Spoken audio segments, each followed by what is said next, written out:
নমস্কার বন্ধুরা, Holmes kitchen Suvendu চ্যানেলে সবাইকে স্বাগত। আজকে তোমাদেরকে সিম্পল বাঁধাকপি দিয়ে ছোলা রেসিপি বানিয়ে দেখাবো। আপনারা ভিডিওটি শেষ পর্যন্ত দেখতে থাকুন বন্ধুরা। প্রথমে কড়াইতে পরিমাণ মতো সর্ষের তেল দিয়ে দেব। তার মধ্যে দিয়ে দেব হাফ চামচ মতন পাঁচ ফোড়ন আর কিছু কুচনো পেঁয়াজ দিয়ে দেব। দিয়ে পেঁয়াজটাকে নেড়েচেড়ে লাল লাল করে একটু ভেজে নেব।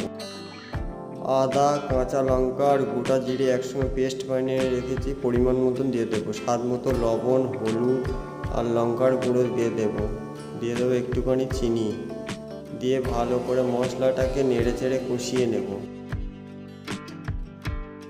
ভালো করে মশলাটাকে কষিয়ে নেব যাতে আদার কাঁচা গন্ধ না থাকে। তারপর বাঁধাকপি, আলু আর ছোলা একসঙ্গে সেদ্ধ করে রেখেছি, সেইটা দিয়ে ভালো করে নেড়েচেড়ে কষাতে থাকবো মশলার সাথে।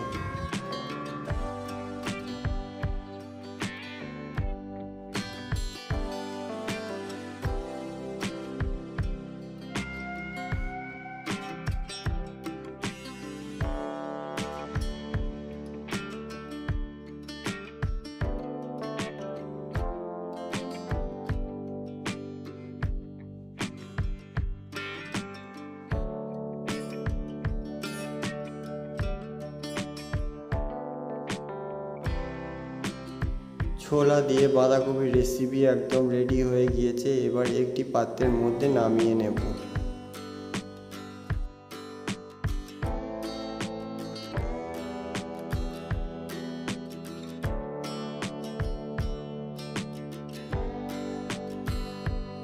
কাঁচা লঙ্কা দিয়ে সুন্দরভাবে বাঁধাকপিটাকে একটু সাজিয়ে দেব। বন্ধুরা, এই ঘরোয়া সিম্পল ছোলা দিয়ে বাঁধাকপির রেসিপিটি ভালো লাগলে লাইক, কমেন্ট, সাবস্ক্রাইব আর বেশি বেশি করে শেয়ার করবেন বন্ধুরা। আর হোমস কিচেন শুভেন্দু চ্যানেলটি পাশে থাকবেন।